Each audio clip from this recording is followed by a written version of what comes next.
Assalamualaikum warahmatullahi wabarakatuh.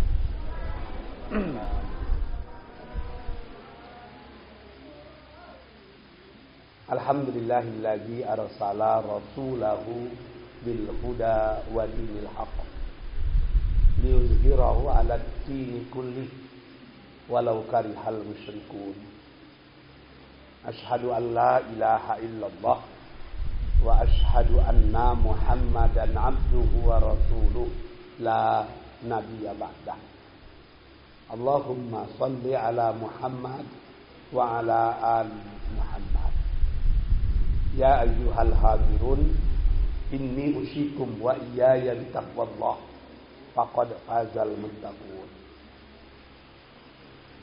Yang sama-sama kita muliakan Pak Irwi yang tadi sudah memberikan kata sambutan yang luar biasa.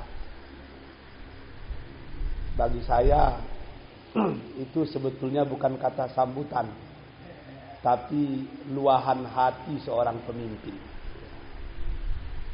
Sebab memang kondisi umat saat sekarang ini sangat menyedihkan.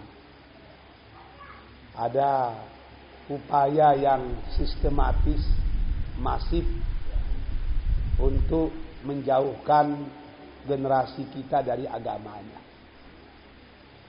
Saya setuju itu dengan apa yang dikatakan orang tua kita dahulu, Dr. Muhammad Natsir, bahwa masjid dan pesantren itu merupakan benteng terakhir umat Islam. Kalau masjid dan pesantren sudah tidak terisi lagi, kita ini tidak tahu entah berbuat apa. Kalau istilah orang awak, rata nan ka menunggu pacah, biang nan ka menunggu cabiak, si bungsu nan dak ka beradia lagi. Jadi apa yang disampaikan beliau merupakan luah hati kita bersama sesungguhnya. Yang berbahagia ketua mushola, bapak-bapak, alim ulama, cerdik, pandai, tokoh masyarakat, hadirin dan hadirat, wabil khusus ibu-ibu, dan yang lebih khusus lagi anak-anak kita yang nanti akan mendapat rapor. Rapor ini sesungguhnya bukan pencapaian anak, tapi evaluasi bagi kita semua. Bapak-bapak dan ibu-ibu yang dicintai Allah, saya teringat itu. Ada perkataan Imam Malik yang sangat terkenal. Imam Malik itu menceritakan kondisi yang akan kita hadapi suatu masa nanti. Kata Imam Malik, kaifa antum idza taghat nisaukum wa fasaqa subbanukum wa taraktum jihadakum. Apa yang akan kalian lakukan lagi jika suatu saat nanti kalian akan menemukan 3 hal yang sangat menyedihkan? Apa yang 3 itu? Kata Imam Malik, perempuan-perempuan kamu itu nakal-nakal. Wa saqat subbanukum, anak perempuan kalian itu nakal-nakal. Taghat nisaukum, anak perempuan kalian itu nakal-nakal. Wa fasaqa subbanukum, sementara anak laki-laki kalian itu fasik-fasik. Artinya anak-anak laki-laki kita jauh dari agama dan melakukan dosa-dosa besar.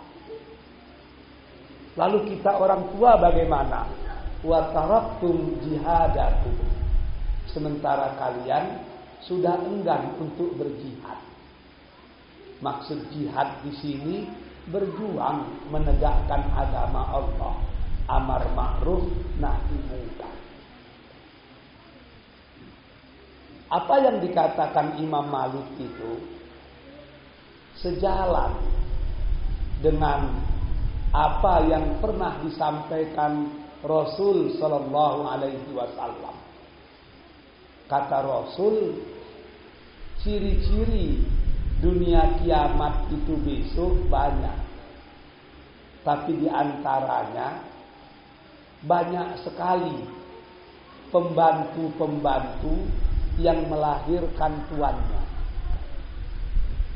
Ahli-ahli hadis ada yang memahami hadis ini secara zahiri, tapi ada yang memahaminya secara maknawi bahkan majazi. Bagi yang memahami secara zahiri, memang nanti suami istri serba sibuk sehingga perselingkuhan antara suami dengan pembantu itu akan menjadi hal yang biasa. Maka pembantu-pembantu banyak melahirkan anak tuannya. Ada yang memahami seperti itu. Tapi saya lebih cenderung dengan ahli-ahli hadis yang memahaminya secara majazi. Apa itu? Banyak pembantu-pembantu yang melahirkan tuannya. Maksudnya adalah orang tua pada waktu itu persis seperti pembantu. Dan anak-anak sudah menjadi tua. Apa maksudnya? Kita punya anak, kita besarkan anak, kita didik anak, kita lengkapi semua kebutuhan anak. Tapi kita sudah tidak punya keberanian menasehati anak. Mentalitas kita mentalitas pembantu. Jam 9 malam anak mau keluar rumah, kita yang bukakan pintu. Kita beri dia makan, kita beri dia pakaian. Jam 3 pagi dia balik ke rumah, kita juga yang membukakan pintu. Tapi kita sudah tidak sanggup bertanya, dari mana? Apa yang kau lakukan? Kenapa lambat pulang? Udah sholat atau belum? Udah tidak sanggup lagi kita bertanya seperti itu. Mentalitas orang tua sudah menjadi mentalitas pembantu. Anak sudah menjadi mentalitas tuan. Sehingga kalau orang tua bertanya, kenapa lambat pulang? Anak akan menjawab, please mind your own business. Pikirkan aja lah keraju ayah. Pikirkan aja lah keraju ama. Jangan ikut campur keraju dayen. Oh. Ini yang akan berbahaya itu. Jadi, apa yang dilakukan pengurus musola dengan mendidik anak-anak kecil seperti ini luar biasa ini. Ini nampaknya sederhana, tapi inilah investasi dunia akhirat. Inilah investasi masa depan kita. Sebab masa depan agama itu tergantung kepada anak-anak yang ada hari ini. Jadi kalau dikatakan ada 70% masyarakat Islam di Indonesia tidak bisa membaca Al-Quran secara betul, bagi saya itu sesuatu yang menyakitkan, tapi itulah kenyataan. Bagaimana mungkin dia akan membela agamanya besok kalau dia tidak memahami ajaran agamanya? Makanya melentur bulu biarlah dari rebung. Mendidik anak-anak ini harus sedini mungkin. Makanya saya teringat itu konsep pendidikan anak yang diajarkan Ali bin Abi Thalib kepada kita. Kata Ali itu konsep pendidikan anak mengikut umur. Ketika anak berumur 1 sampai 7 tahun, manjakan saja. dimanjakan. Sebab pada waktu umur 1 sampai 7 tahun, anak-anak itu belum banyak permintaannya. Kalaupun makanan, paling-paling dia beli martabak. Paling-paling minta beli bonbon. Paling-paling minta beli es krim. Minta beli coklat. 1 sampai 7 manjakan. Bahkan saya belum pernah mendengar itu. Ada anak umur 6 tahun minta Innova dengan ayahnya. Tidak ada. 1 sampai 7 manjakan. Tapi ingat kata Ali, begitu anak masuk umur 8 sampai 16 tahun sampai 15 tahun itu harus disiplin, harus tegas. Makanya dalam hadis sahih dikatakan anak sudah diperintahkan untuk sholat ketika berumur 7 tahun. Kalau umur 10 tahun dia tidak juga melaksanakan sholat, itu boleh dipukul. Tapi memukul dengan cara mendidik, bukan memukul dengan cara menyiksa. Jadi 1 sampai 7 manjakan saja. Manjakan. 8 sampai 15 harus tegas. Di sini pembinaan syahsiah seorang anak itu dimulai. Ketika anak kita berumur 8, 9, 10 sampai 15 itu harus tegas. Kalau dia keluar rumah dengan siapa dan kemana. Kalau dia punya handphone, sering-seringlah lihat siapa saja yang diteleponnya. Kalau dia buka internet, dia punya iPad, punya smartphone, sering-sering dibuka historinya. Apa saja yang dilihat dan ditontonnya. Harus tegas. 8 sampai 15 tahun itu tegas. Tapi kata Ali, begitu anak-anak berumur 16 tahun tidak bisa lagi tegas. Anak-anak itu dirangkul. Anak-anak itu dianggap seperti sahabat. Sehingga anak menganggap ayahnya seperti sahabatnya. Anak menganggap ibunya seperti temannya. Sebab pada masa-masa 16 ke 22 tahun, biasanya anak itu lebih dekat ke teman daripada ke orang tua. Maka pada masa itu, orang tua harus bijak menempatkan diri sebagai sahabat bagi anak-anaknya. Sehingga apapun yang dilakukan anak-anak, orang tua tahu. Apapun masalah yang terjadi pada anak-anak tidak malu-malu mendiskusikannya kepada orang tuanya. Sebab dia menganggap orang tuanya lah yang paling dekat dengan dia. Jadi kalau pada masa 16 ke 22 kita masih keras, kita tidak peduli dengan anak, jangan salahkan ketika anak punya masalah dia mengadu ke orang lain.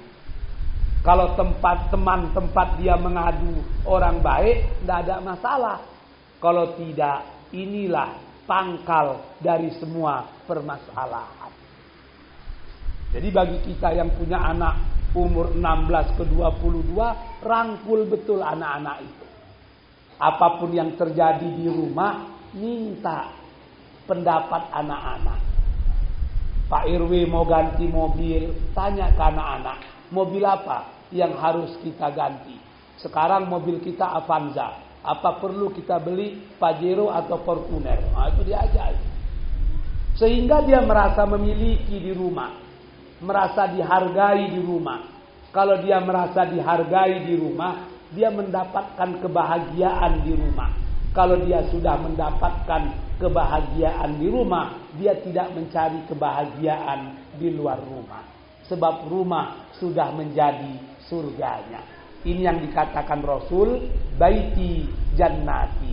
Diterjemahkan ke dalam bahasa pesisir selatan, bahasa saya, sahabat saya Ustadz Afrizal ini, baiti jannati, kalau diterjemahkan ke dalam bahasa pesisir selatan, kira-kira maksudnya my home is my paradise. Lalu ketika sudah lewat umur 22 tahun, bagaimana cara mendidik anak? Dalam Islam, begitu anak sudah lebih umur 22 tahun, anak sudah bisa dilepas.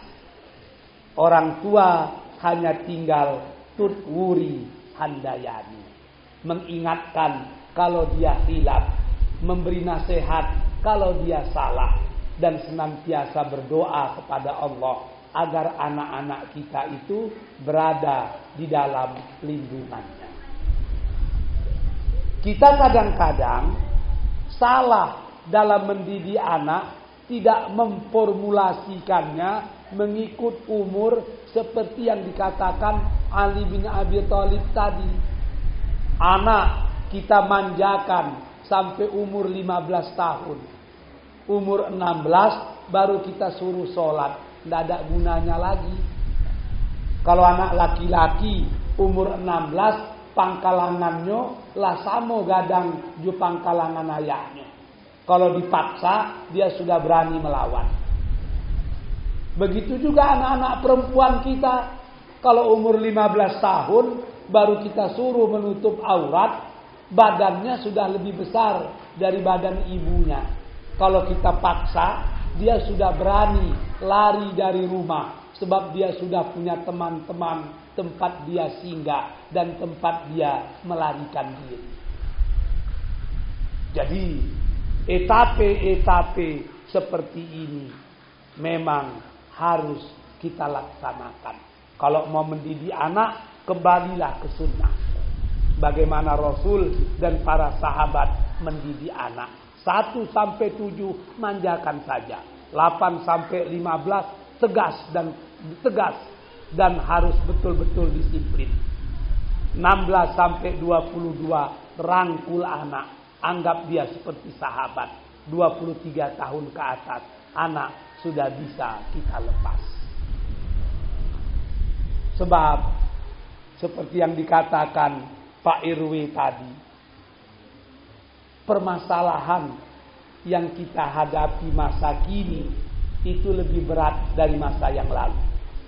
Dan kita mesti yakin bahwa permasalahan yang dihadapi oleh anak-anak kita di masa yang akan datang itu akan jauh lebih berat daripada yang kita hadapi hari ini. Kalau zaman Saiswa, ayah kita, emak kita mau melarang kita untuk tidak bergaul keluar rumah, itu mudah saja. Ditutup, dimasukkannya kita ke kamar, dikuncinya dari luar, selesai itu. Dilarangnya kita keluar rumah, selesai. Tapi sekarang justru kita khawatir dengan anak-anak yang tidak keluar dari kamarnya. Ada kawan saya kerja di BNN, itu Badan Narkotika Nasional, itu cerita dengan kecanggihan teknologi dan di masa pandemi corona, cukong-cukong narkoba justru lebih cerdas daripada kita. Mereka bisa mengirimkan software, mengirimkan program ke handphone orang tertentu, lalu untuk mengaktifkannya harus ditransfer duit beberapa ratus ribu rupiah. Begitu ditransfer, maka nanti jasa pengiriman akan mengirim narkoba yang akan diminum oleh anak kita nanti. Lalu di handphone mereka akan masuklah aplikasi, yang aplikasi itu isinya musik-musik tripping. Sehingga kita pikir anak kita di dalam kamarnya aman-aman saja. Ternyata dia sudah punya aplikasi mendengarkan musik tripping sekaligus narkoba yang dikirim melalui lembaga-lembaga pengiriman jasa tadi. Sehingga satu malam suntuk anak kita berjoget dalam kamar tanpa pengetahuan kita. Dia pakai headset agar dia tidak merasa letih. Narkoba tadilah diminumnya. Dari mulai jam 10 pagi sampai subuh berjoget aja kerjanya itu. Kita tidak tahu. Kita pikir anak kita baik, tidak keluar-keluar dari rumah. Ini luar biasa beratnya. Hanya iman di dada saja dan perhatian dari orang tua yang betul-betul prima yang dapat menghindarkan kita dari bencana seperti ini.